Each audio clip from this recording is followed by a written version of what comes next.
Olá! Iniciamos agora mais uma edição de Janela Internacional. Janela Internacional é um programa da TV Fundação Perseu Abramo dedicado às questões mundiais, à política externa do governo Lula e à política de relações internacionais do Partido dos Trabalhadores e das Trabalhadoras. Essa edição vai ao ar na quarta-feira, dia 28 de janeiro, mas está sendo gravada na segunda-feira, dia 26 de janeiro. Pois bem, na terça-feira, dia 27 de janeiro, vai se concluir a saída dos Estados Unidos do Acordo de Paris sobre o Clima. Essa saída, essa retirada dos Estados Unidos, já havia sido anunciada pelo governo Trump desde o primeiro dia deste mandato que está em curso agora. Pois bem, nessa mesma terça-feira, dia 27 de janeiro, está previsto que o presidente estadunidense Donald Trump, o homem da trampa, pronuncie um discurso em Iowa sobre economia e energia. A ver o que ele falará, comentaremos no próximo programa. A saída dos Estados Unidos do Acordo de Paris faz parte de uma operação mais ampla. Desde que tomou posse, o Trump vem anunciando sua intenção de sair de mais de 60 organismos internacionais que, na opinião dele, abre aspas, já não servem aos interesses estadunidenses, fecha aspas.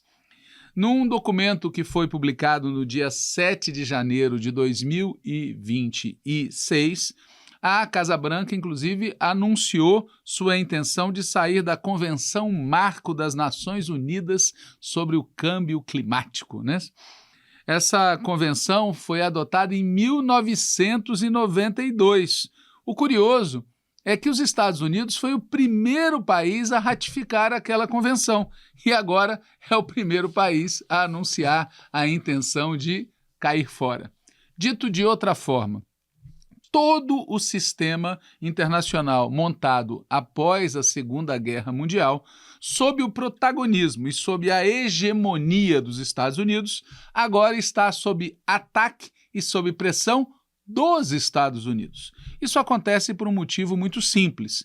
Dentro das regras do jogo, os Estados Unidos estão perdendo, declinando, decaindo. E para Make America Great Again, para fazer a América grande novamente, os Estados Unidos precisam virar a mesa, jogar o tabuleiro no chão, mudar as regras. E fazem isso ao estilo crime organizado em filme de Batman.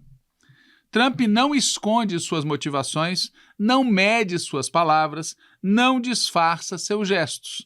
Basta ver a proposta bizarra do tal Conselho de Paz, do qual ele é presidente eterno, no qual é preciso pagar uma fortuna para ser membro permanente, composto por países que ele convidou a seu livre critério e, ademais, com um objetivo que não tem a ver com Gaza, o que já seria problemático. Tem claramente o objetivo de substituir a ONU. Nós estamos tratando, portanto, com um personagem que, repito, não esconde suas motivações, não mede suas palavras, não disfarça seus gestos. Obama, por exemplo, parecia sempre ser um cara simpático e iluminista, mesmo tendo sido um serial killer. Vale lembrar, em 2016, o próprio governo Obama assumiu a responsabilidade oficialmente pelo assassinato de um número entre 64 e 116 civis, assassinados por drones enviados para matar pessoas supostamente criminosas aos olhos dos Estados Unidos, assassinato que era decidido e ordenado em ordens executivas assinadas pelo presidente Obama, aquele simpático iluminista. Já uma organização chamada Bureau de Jornalismo Investigativo fez uma análise e estimou que o número de civis assassinados por ações decididas e assinadas pessoalmente pelo Obama variou entre 492 e 1.077 civis ao longo dos 8 anos que durou o governo Obama. Entre 64 e 1.077, cá entre nós, é uma gota num oceano de sangue. Cabe lembrar que apenas na chamada Guerra ao Terror, que os Estados Unidos praticou em diversos países depois do ataque às Torres Gêmeas, em 11 de setembro de 2001, os Estados Unidos foram responsáveis por mais de 4,5 milhões de mortos, né? Os números constam em um levantamento feito pela Brown University. Portanto, comparando com Obama e com inúmeros outros presidentes estadunidenses, desde George Washington, o que faz Trump agora não é propriamente uma novidade. A novidade é por que ele faz e como ele informa o que faz. Por que ele faz? Por causa do declínio.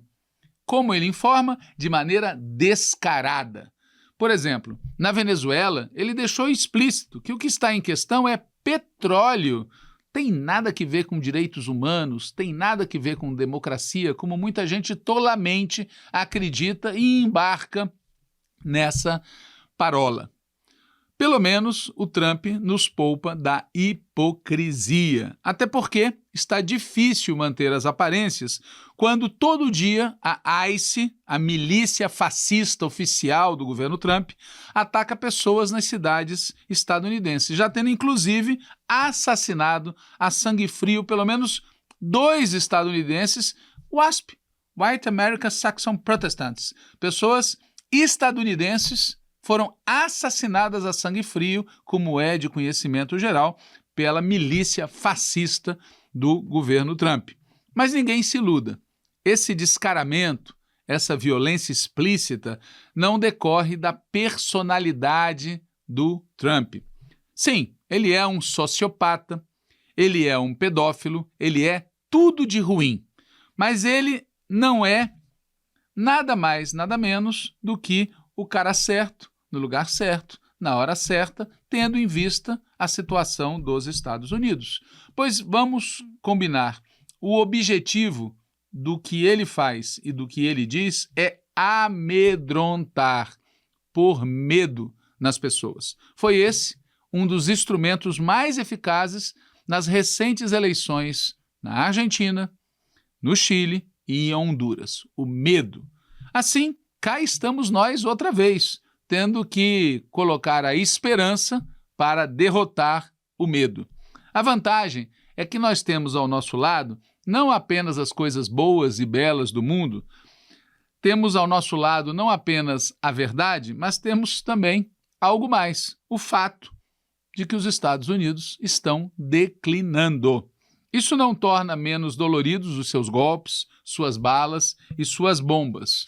Nem deve nos levar a subestimar os riscos que nós estamos correndo. Afinal, está na cara que eles empurram o mundo para um estado de guerra permanente, uma distopia total e brutal.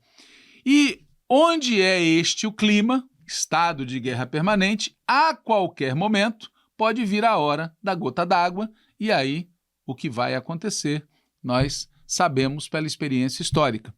Mas o que nós também precisamos saber é que eles fazem tudo isso não apenas porque podem, não apenas porque são poderosos, mas porque estão desesperados, vendo o seu tempo acabar. Tic-tac, tic-tac. Resta saber se nós faremos a coisa certa. Pois cá entre nós, nos tempos que vivemos, não basta cantar ou ficar a pátria livre ou morrer pelo Brasil. Cantar é bom, mas é preciso mais do que cantar. Nós, nesses tempos em que vivemos, temos que lembrar daquele ditado muito antigo. Queres paz? Prepara-te para a guerra.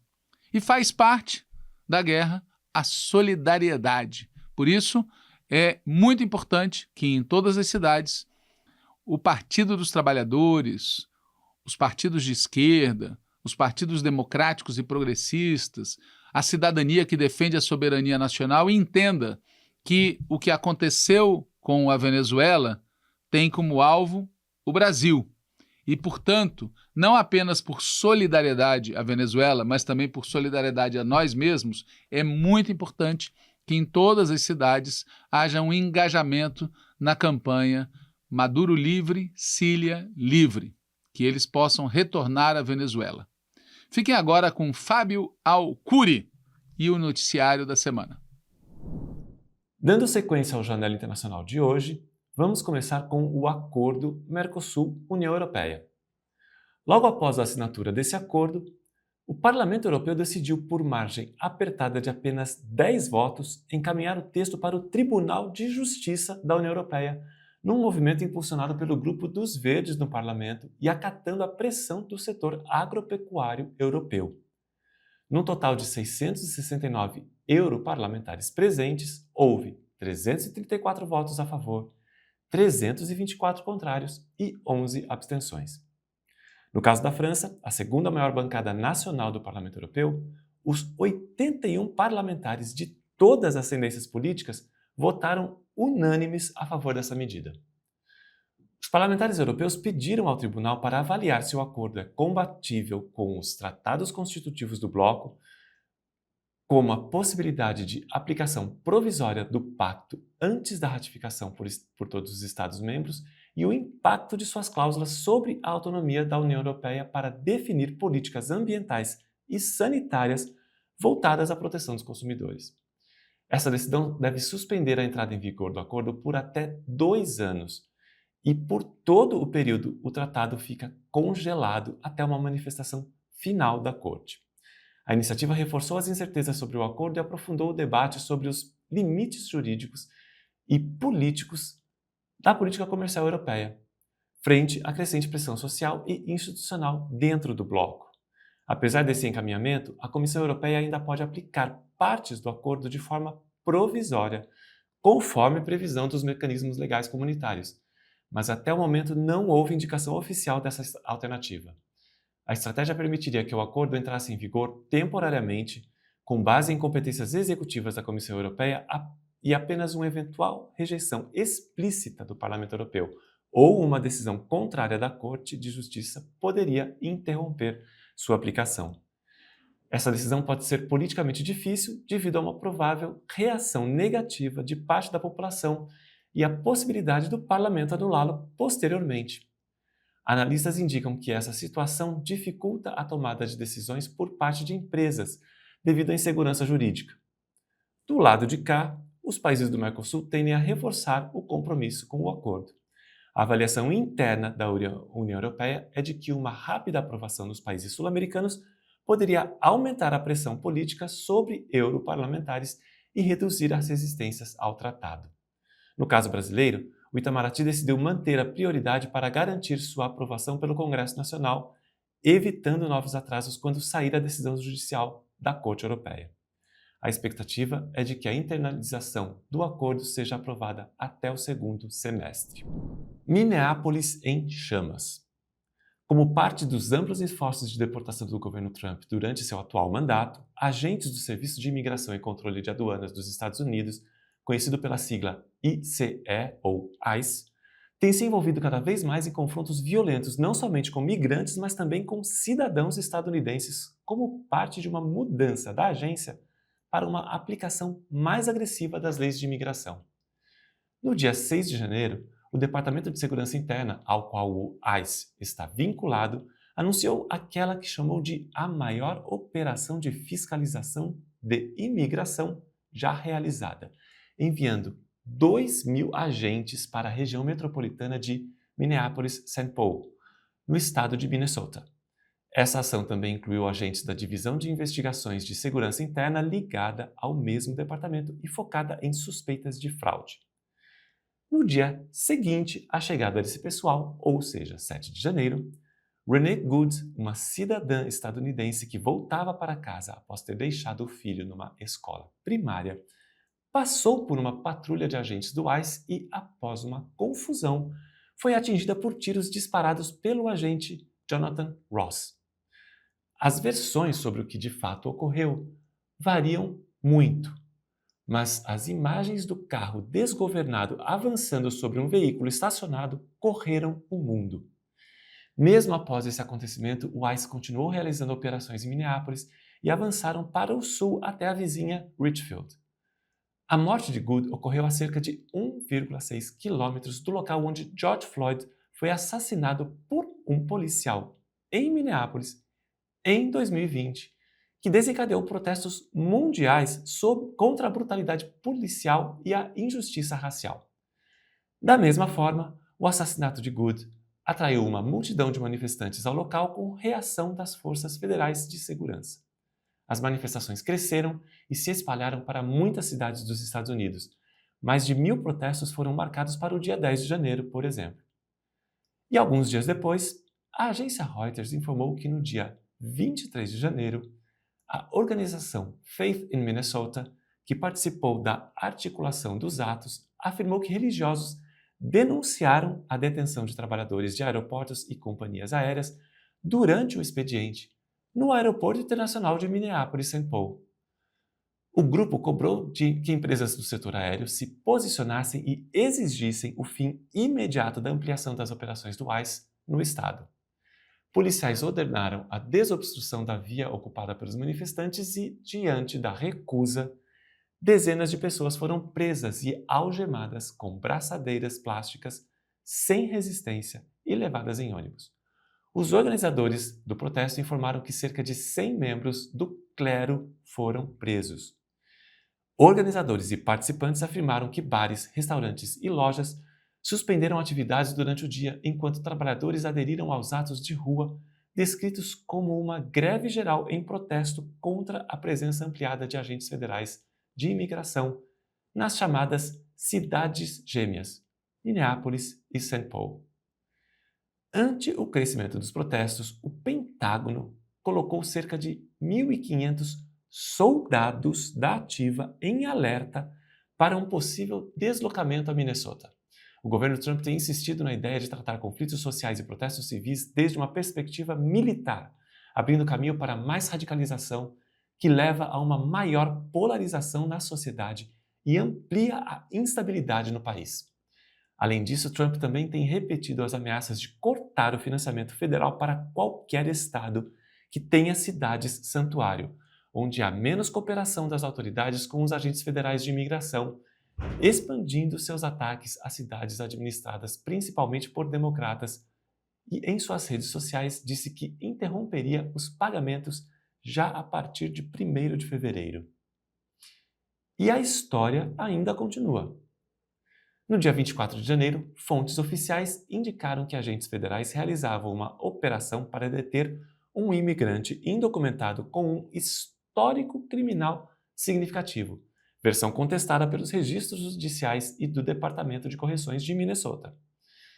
Uma testemunha perto do local onde estavam agindo disse à imprensa que o homem entrou numa loja e a porta foi trancada, impedindo a entrada dos agentes federais e o que os levou a pedir reforços e a se tornarem agressivos até mesmo com as pessoas que estavam ali observando a situação.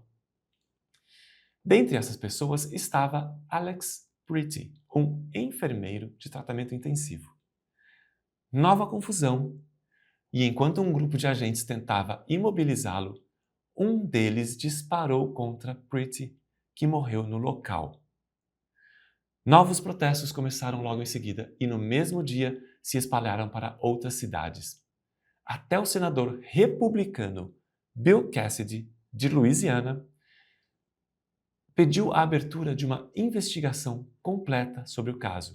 Ele se somou a um grupo de parlamentares democratas que passaram a questionar a atuação das forças federais após o tiroteio, destoando de outros integrantes de seu próprio partido. O governador de Minnesota, Tim Walz, pediu o fim das operações e o prefeito de Minneapolis, Jacob Frey, disse que irá à corte para bloquear a ação do ICE na cidade. De Minneapolis para a Venezuela. A presidenta interina da Venezuela, Delcy Rodrigues, pediu acordos com a oposição em rede nacional de televisão no dia 24 de janeiro, 3 semanas após a operação dos Estados Unidos que sequestrou o presidente Nicolás Maduro. Disse ela: apesar de nossas diferenças, devemos nos encontrar e chegar a acordos. Por quê? Pelo povo na Venezuela. E continua: não pode haver diferenças políticas ou partidárias quando se trata da paz da Venezuela. No dia anterior, em 23 de janeiro, Rodrigues havia solicitado ao presidente da Assembleia Nacional uma reunião com diversos setores políticos do país, afirmando desejar um diálogo com resultados concretos e imediatos. Deve ser um diálogo político venezuelano onde ordens externas não sejam mais impostas, nem de Washington, nem de Bogotá, nem de Madrid. Um diálogo político nacionalizado que seja para o bem comum da Venezuela. Desde sua posse em 5 de janeiro, Delcy Rodrigues, sob pressão dos Estados Unidos, prometeu a liberação de presos políticos, assinou acordos petrolíferos com os Estados Unidos e iniciou reformas legislativas, incluindo a lei de hidrocarbonetos. Na semana passada, a Casa Branca anunciou sua intenção de convidar Delcy Rodrigues após diversas declarações elogiosas de Donald Trump, mas sem definir uma data. E os líderes da oposição na Venezuela, Maria Corina Machado, e no Irã, Reza Pahlavi, mantiveram uma reunião no dia 22 de janeiro em local não divulgado. Segundo Machado, a cooperação entre Caracas e Teherã, a cooperação atual entre os dois países, representa um risco. Já Pahlavi disse que essas relações são uma ameaça aos Estados Unidos. Ambos defenderam ainda os protestos anti-governo no Irã, que começaram no fim de dezembro de 2025, em meio a preocupações com o aumento da inflação provocada pela desvalorização do real iraniano. E no dia 22 de janeiro, o primeiro-ministro da Groenlândia, Jens Frederik Nielsen, afirmou que estava disposto a negociar uma parceria mais estreita com os Estados Unidos, mas descartou qualquer possibilidade de ceder a soberania da ilha a outro país, e elogiou a declaração de Donald Trump de que não pretendia recorrer ao uso da força militar para anexar o território. Nielsen reiterou que a soberania da ilha é uma linha vermelha e que não aceitará ceder o governo nem partes do território aos Estados Unidos, como chegou a ser sugerido por Trump no dia anterior, 21 de janeiro, após anunciar um acordo com o secretário-geral da OTAN, Mark Rutte, envolvendo a Groenlândia. No dia 22, OTAN e Dinamarca negaram que qualquer cessão de soberania tenha sido discutida e Rutte afirmou que o acordo citado não prevê a entrega de território e se limita à possibilidade de intervenção da aliança no Ártico em caso de ameaças à segurança. Das Américas para Gaza, com informações divulgadas neste 25 de janeiro. Os enviados dos Estados Unidos, Jared Kushner e Stephen Witkoff, teriam pressionado o ministro de Israel, Benjamin Netanyahu, a reabrir a passagem fronteiriça de Rafah entre faixa de Gaza e Egito durante conversas realizadas em Jerusalém. A reabertura de Rafah, ponto vital para a passagem de ajuda humanitária em Gaza, faz parte do acordo de cessar-fogo anunciado por Donald Trump em outubro de 2025, mas o local permanece fechado desde que as forças israelenses assumiram o controle durante a guerra no território palestino. Líderes mundiais e agências humanitárias têm pressionado repetidamente para que mais comboios humanitários possam entrar em Gaza, que depende do fluxo de equipamentos médicos essenciais, alimentos e outros suprimentos.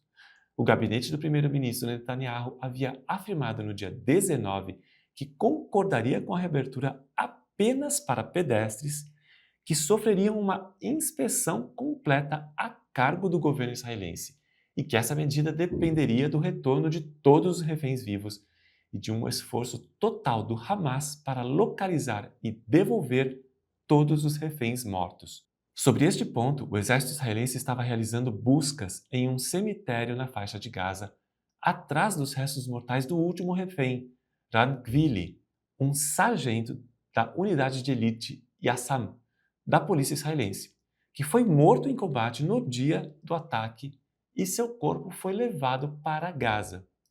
Sua família se opôs fortemente ao início da segunda fase do plano de paz antes de ter seus restos mortais. O gabinete do primeiro-ministro declarou que após a conclusão dessa operação de devolução, Israel abriria a passagem de Rafah. Segundo o recém-nomeado administrador de Gaza, Ali Shahad, essa passagem seria uma tábua de salvação e um símbolo de oportunidade. Ele proferiu essas palavras no dia 22, durante participação no Fórum Econômico Mundial em Davos. Ainda sobre Gaza, informações da imprensa israelense também indicam que Witkoff abordou a possibilidade da Turquia desempenhar algum papel no futuro de Gaza, uma ideia fortemente rejeitada em setores do governo israelense, vista como uma ameaça à segurança de Israel. Netanyahu tem rejeitado de forma reiterada qualquer envolvimento da Turquia no cenário do pós-guerra, uma posição que contrasta com o convite feito por Trump ao presidente turco Recep Erdogan para integrar um eventual Conselho de Paz, a iniciativa internacional proposta por Washington para a construção e a governança futura do território palestino. E sobre o Conselho, o governo da Espanha foi o mais recente a rejeitar o convite e anunciou no dia 23 que não fará parte da iniciativa. A decisão foi comunicada pelo primeiro-ministro espanhol Pedro Sánchez, que agradeceu o convite e o recusou, alegando que a posição de Madrid estava alinhada com o respeito ao direito internacional, à Organização das Nações Unidas e ao multilateralismo. A menção surge do fato de que a criação do Conselho tem sido interpretada por diversos especialistas e setores da diplomacia internacional como uma tentativa de esvaziar o papel da ONU. Sánchez também apontou como fator negativo a ausência da autoridade palestina na composição do órgão. Ao todo, cerca de 60 países foram convidados por Trump, mas a adesão está longe de ser um consenso no cenário internacional. A Espanha se juntou a países que já haviam declarado oficialmente não participar do Conselho de Paz: França, Noruega, Eslovênia e Suécia.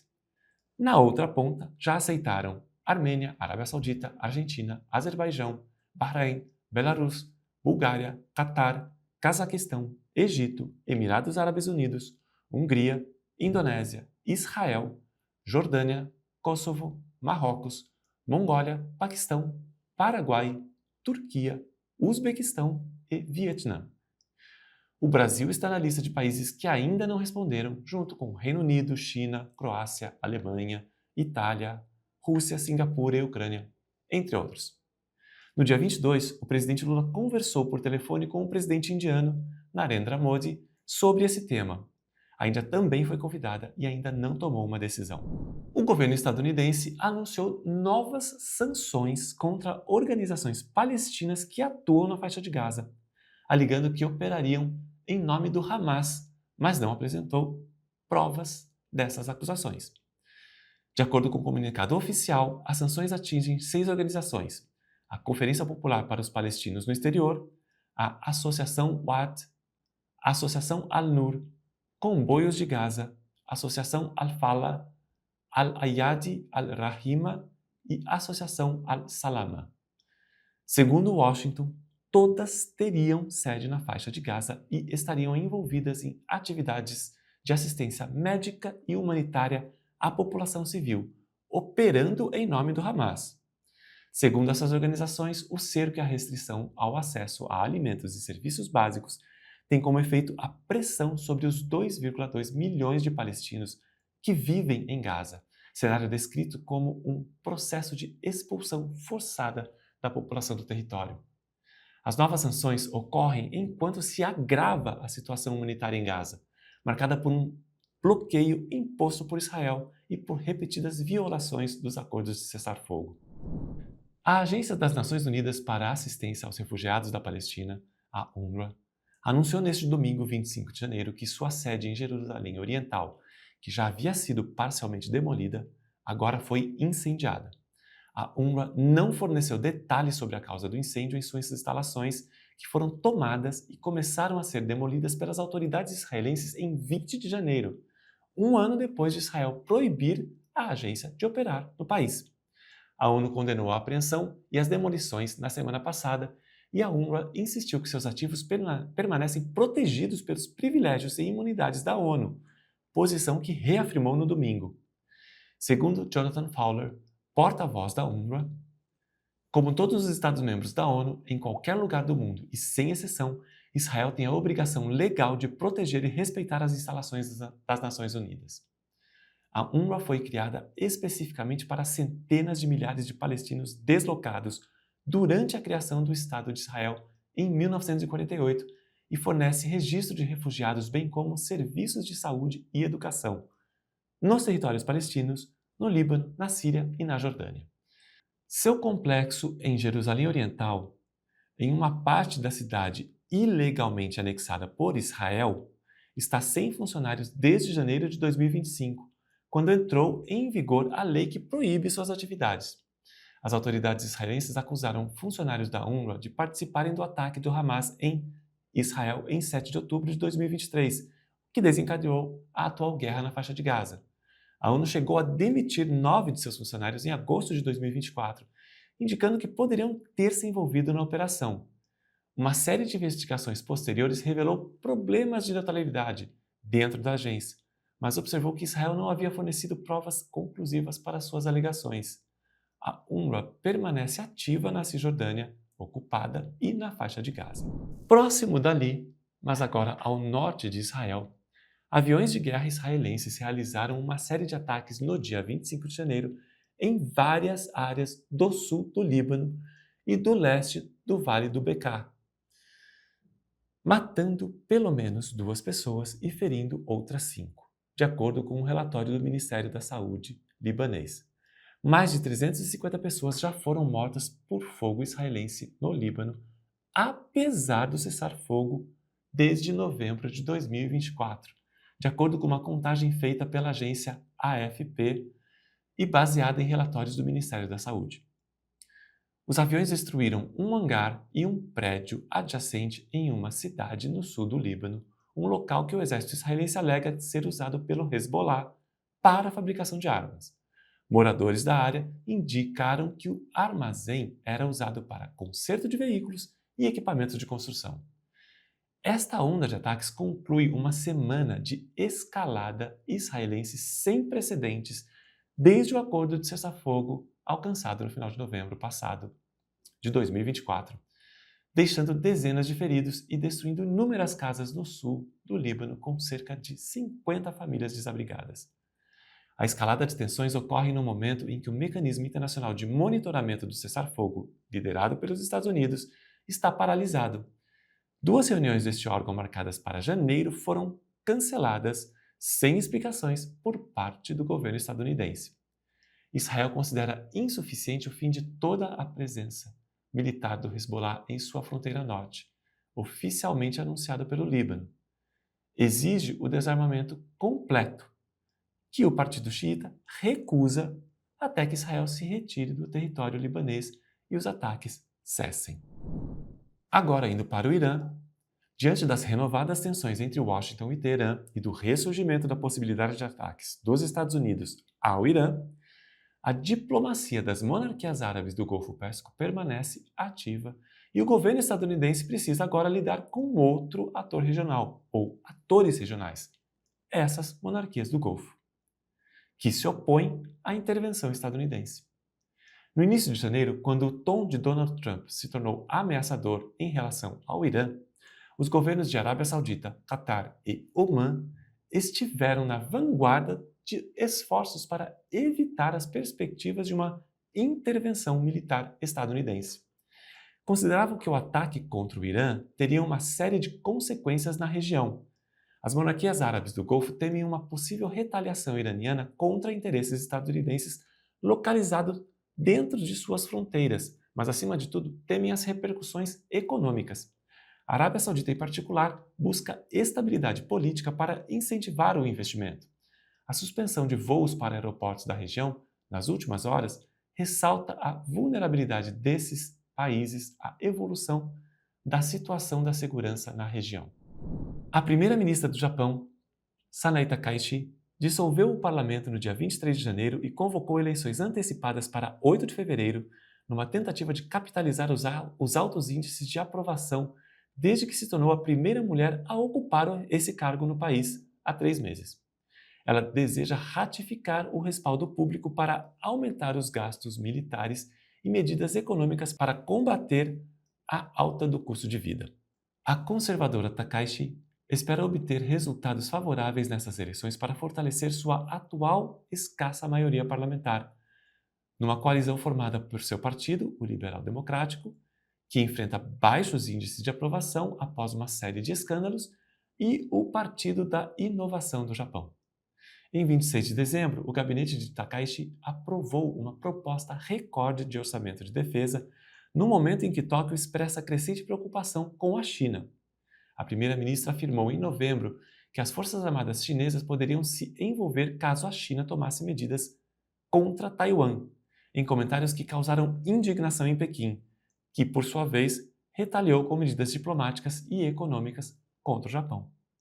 De acordo com o Plano Quinquenal de Fortalecimento da Defesa, o Japão deverá se tornar o terceiro maior investidor em defesa no mundo, depois de Estados Unidos e China. O governo de Takaichi tem sofrido pressão dos Estados Unidos para atingir essa meta 2 anos antes do previsto. O Japão também pretende revisar sua política de segurança e defesa até dezembro deste ano para aprimorar ainda mais seu poderio militar. Nos últimos anos, o Japão tem se empenhado em fortalecer sua capacidade de atingir alvos a longa distância, uma mudança significativa em relação à sua abordagem pós-Segunda Guerra Mundial, que limitava o uso da força estritamente à autodefesa. Vamos agora para a Europa, em Portugal, onde uma mega operação da Polícia Judiciária portuguesa trouxe à tona um crescimento expressivo de crimes de ódio no país e a infiltração de integrantes neonazistas em serviços públicos estratégicos. A ação resultou na prisão de 37 membros do grupo extremista conhecido como 1143, acusado de atuar de forma organizada com ramificações em forças de segurança, saúde e no meio político. Entre os 37 detidos havia um sargento da Força Aérea, um policial e um profissional da área da saúde. Durante a entrevista coletiva, o diretor nacional dessa polícia, Luiz Neves, responsável pela coordenação da operação batizada de Irmandade, revelou que os crimes de ódio tiveram um salto sem precedentes nos últimos anos. Ele descreveu o 1143 como uma estrutura organizada e coesa com forte apelo ideológico. Segundo a corporação, foram registrados 10 crimes de ódio em 2020, contra 64 em 2025, um aumento de 540% em 5 anos. As autoridades alertam que o número real pode ser ainda maior, já que muitas vítimas evitam formalizar denúncias. A expansão do grupo 1143 está diretamente relacionada a esse crescimento e a investigação aponta que a organização planejava se estruturar como uma milícia armada com o objetivo de iniciar uma guerra racial em território português. Conforme revelou o jornal Público, ao menos 3 dos detidos são militantes ou ex-militantes do partido de ultradireita Chega, o que ampliou o debate sobre a penetração de ideologias extremistas no cenário político. Entre os itens apreendidos com o grupo, havia propaganda que defendia a remigração, um termo usado por extremistas para se referir ao retorno forçado de imigrantes aos seus países de origem. As autoridades portuguesas afirmam que a operação representa apenas uma etapa no combate ao extremismo violento e aos crimes de ódio. As investigações continuam com foco na identificação de outros possíveis integrantes, financiadores e conexões internacionais do grupo neonazista. Por hoje ficamos por aqui. Muito obrigado.